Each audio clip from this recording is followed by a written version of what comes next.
Truck चालकाच्या गळ्याला चाकू लावून त्याच्या जवळील रोकड लुटण्यात आल्याची घटना मंगळवार 25 जून रोजी रात्री 1 वाजेच्या सुमारास परभणी शहरातील वसमत रोडवर घडली।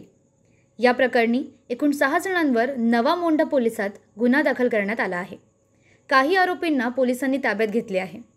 राजेश मस्के या वाहन चालकाने तक्रार दिली आहे।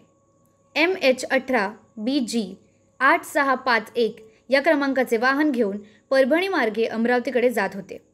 25 जून रोजी मध्यरात्री 1च्या सुमारास वसमत रोडवर 2 दुचाकीवर आलेल्या 6 जणांनी फिर्यादीचे वाहन अडवले।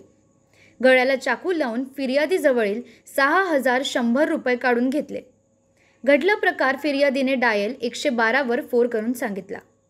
तात्काळ पोलीस दाखल झाले। लूटमार करणाऱ्या तिघांना पोलिसांनी ताब्यात घेतले।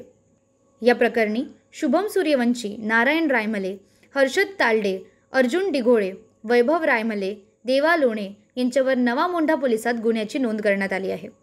परभणी पोलिसांनी वसमत रोडवरील रात्रीची गस्ती वाढवावी अशी मागणी शहरवाशांकडून होत आहे। ठळक घडामोडींसाठी देशोन्नती न्यूज चॅनलला सबस्क्राइब करा आणि बेल आयकॉन प्रेस करा। मुंबई, पुणे, नागपूर, मराठवाडा असो का विदर्भ, राजकीय, सामाजिक, शैक्षणिक क्षेत्र असो का क्रीडा, सर्वच घडामोडीचे विश्लेषण पाहायला विसरू नका। फक्त देशोन्नती न्यूजवर।